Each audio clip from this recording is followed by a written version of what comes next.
지난 14일 일본의 한 언론사에서는 한국과는 달리 일본 기업에서 금기시 되어 있는 것들에 대해 보도하자 일본인들은 한국 기업 문화를 부러워하며 좌절할 수밖에 없었다고 하는데요.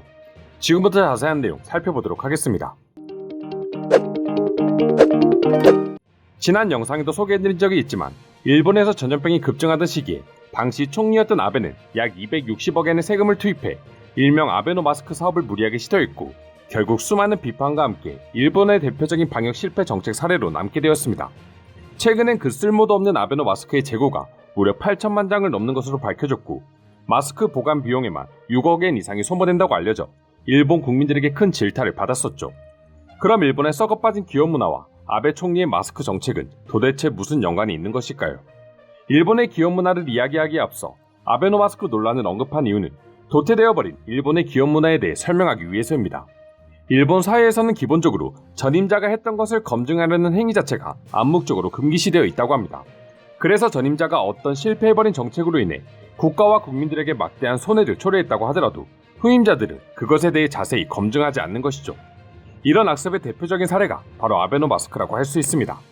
단지 마스크뿐만 아니라 아베 정권 당시 아베노믹스나 도쿄올림픽, 방사능 문제까지 수없이 많은 정책들이 처참하게 실패했지만 아베는 잠시간의 휴식 뒤 언제 그랬냐는 듯 지금도 다양한 활동을 하고 있습니다. 오히려 현 기시다 총리가 아베의 오점을 리셋해주는 느낌까지 들 정도인데요. 일본의 이러한 악수 문화에 일본인들이 한국까지 들먹이며 좌절하는 이유는 정치뿐만 아니라 기업 내에서도 뼛속 깊이 자리 잡고 있기 때문입니다. 아베 총리의 후임자가 아베의 잘못된 정책들을 전혀 검증하지 않는 것처럼 일본 기업들 역시 전임자를 검증하려고 하면 배신자 취급을 받기 일쑤였고 기업의 부조리에 목소리를 내는 직원이 있다면 그 직업은 기업 내 왕따를 당할 정도로 옳은 것을 옳다고 말할 수 없는 게 지금 일본 기업의 현실이라고 합니다. 일본의 기업 문화가 이렇게 절망적인 구조를 가졌던 이면에는 일명 대를 위한 희생을 꼽을 수 있습니다. 일본 기업들은 마치 직원들을 거대한 회사에 존재하는 하나의 부품으로밖에 취급하지 않았고 오로지 조직을 유지하는 것에만 급급해 과거의 문제는 묻어버리고 새로운 목소리는 들으려 하지 않았습니다. 그리고 이제는 잘못된 전임자를 지적하지 못하는 문화가 너무나도 굳어져 버려 알면서도 이를 지적하지 못하는 수준이 되어버린 것이죠. 실제로 일본 직장인들이 기업의 이와 같은 악습을 철폐하지 못하는 이유에 대해 대부분 보복을 당할까 두렵기 때문이라고 응답했습니다. 전임자의 실수나 불상사 등을 후임자가 캐내려 한다면 전임자의 학연이나 계파에서부터 어떤 보복성 징계가 떨어질지 모른다는 것이었죠. 그래서 일본인들은 전임자가 했던 잘못된 일들은 마치 더러워서 피한다는 식으로 무시할 수밖에 없었고 이런 악순환이 반복돼 결국 일본의 기업들은 점점 쇠퇴하기 시작했고 한국에게 모든 것을 추월당한 지금의 일본이 탄생한 것입니다. 일본 금융청 조사에 의하면 기업들을 대상으로 이루어진 IT 투자 관리에 대해 설문조사에서 IT 투자를 실행하고 있다고 대답한 기업은 80%에 달했다고 합니다. 그러나 제3자에게 평가를 받고 있냐는 질문에 아니라고 대답한 기업들이 무려 63.5%, 5년 이상의 장기적인 IT 투자 계획을 책정하고 있는가에 대해선 71.2%가 아니라고 대답했습니다. 제일 충격적이었던 것은 IT 투자 후 결과에 따라 폐지된 시스템이 있냐는 질문에 단 5%만이 그렇다고 대답했다는 것입니다. 즉 일본에선 어떠한 정책을 실행했을 때 피드백을 받지도 않고 장기적인 계획을 세우지도 않으며 정책이 실패를 해도 눈치를 보기만 할 뿐 해당 정책을 폐지조차 하지 않는다는 것이었죠. 이런 관행들이 쌓이고 쌓여 현재 일본 기업 내에는 아날로그 행정과 세습 정치 등 수많은 악습들만이 남게 된 것입니다. 이 외에도 여러 가지 일본 기업의 악습을 보도하고 있는 해당 기사를 본 일본인들은 뼈저리게 일본의 현실을 실감하며 한탄의 댓글들을 남기기 시작했는데요.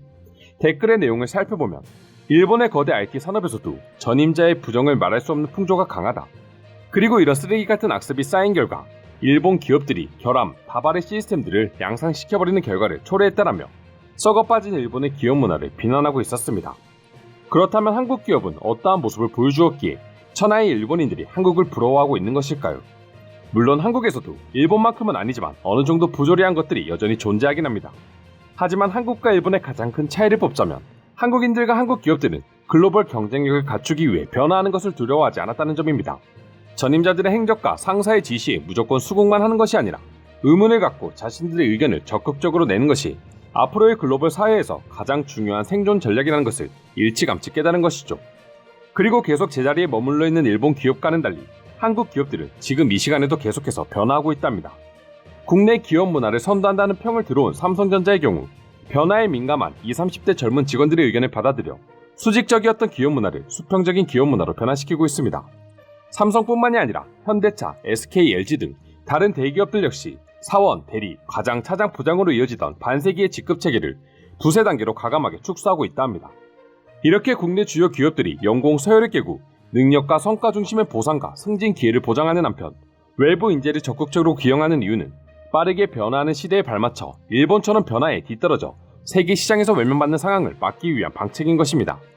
한국의 경우 얼마 전만 하더라도 전통 제조업 중심의 기업들이 주를 이루었지만 이제는 IT, 전기차 등 혁신적인 기술들을 주도하는 기업들이 국가 산업의 중심이 되면서 이러한 변화는 선택이 아닌 필수가 되었습니다. 변화를 두려워하지 않고 끊임없이 노력한 결과 한국은 IT 문화를 선도하는 강국이 되었고 일본은 전자산업을 주도하던 나라가 맞나 싶을 정도로 몰락의 길을 걷게 되었죠. 이처럼 항상 새로움을 추구하고자 노력하는 국민성이 있는 한 한국이 일본에게 추월당할 일은 앞으로도 있을 수 없을 것 같습니다.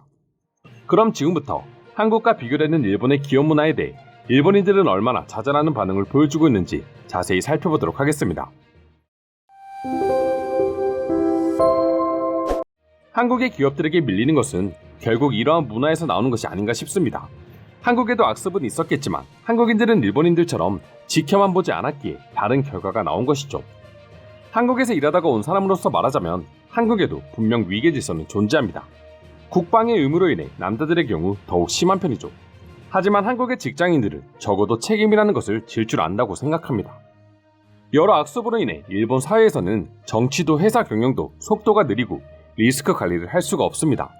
결과적으로 변화하는 세계 흐름에서 뒤처지게 되었고 문제를 해결하려고 해도 파벌 다툼으로 인해 해결책이 나오지 않습니다. 지난 2년간의 일본의 무능한 전염병 대책만 보더라도 일본이라는 나라의 체계가 얼마나 답이 없는지 알 수가 있죠. 메이지 유신, 전쟁, 패전, 고도성장, 버블 붕괴, 잃어버린 30년이 생긴 이유 역시 이러한 악습들이 변하지 않아서가 아닐까 싶습니다. 후임의 성공은 자신들의 성공이라고 하는 상사들이 일본에 너무나도 많습니다. 실적을 쌓을 능력이 없는데 위에 있다는 이유로 그저 발목만 잡고 있는 상사들이 넘쳐나기에 일본이 이렇게 기울고 있는 것이죠. 그런 문제를 알고도 어영부영 넘어가다 보니 결국 일본은 치명상을 입은 거야. 이를 알면서도 묵인하고 있는 일본인들을 보면 이젠 국민성이라고밖에 말할 수 없을 것 같아. 아베 마스크 조달 검증에 대해서는 회계 검사원의 검사 보고가 있었지만 기사 내에서는 보관비만 다르고 다른 것은 일절 보도하고 있지 않다. 언제나 그랬듯이 정부 차원에서 은폐를 하고 있는 것이겠지. 정부는 투명하게 밝혀야 한다고 생각한다. 일본인은 문제가 발생하면 원인 규명을 하지 않고 책임 추궁만 한다. 검증을 하려 해도 부하에게 책임을 떠넘기거나 동료들끼리 눈치 보기 바쁘다. 그야말로 시간 낭비다. 말 그대로 기업만의 문제가 아닌 것 같네요. 이런 악습들은 일본의 전통 문화로서 고대로부터 계승되어 온 악습입니다. 전임자, 선대, 선조의 비판을 하는 것 자체가 조직의 권위를 실추시키는 것이라 생각하고 그것을 부정하며 반역행위라고 몰아세우죠. 남들의 시선이 법이나 도덕보다 우선되기 때문에 동조 압력만 있으면 어떤 범죄라도 할 수 있는 사람들이 일본인들이다. 전후 일본 산업계를 견인해 세계 인류 경제대국으로 만들어온 사람은 정치가도 관료도 아니다. 혼다, 도요타와 같은 기업들이다. 하지만 이젠 그런 기업들조차 부패로 물들어가고 있는 게 일본의 현실이다. 아무도 책임을 지지 않고 끝까지 검증하지 않는 것은 오래전부터 이어져온 일이죠. 한마디만 하겠습니다. 바보는 반성하지 않기 때문에 죽을 때까지 천재가 되지 않습니다. 이상으로 한국과 비교되는 일본의 악습 기업 문화에 대한 내용 소개해드렸습니다. 오늘도 끝까지 영상 시청해주셔서 감사드리며 여러분들의 구독과 좋아요는 영상 제작에 큰 힘이 됩니다. 이상 종크TV였습니다.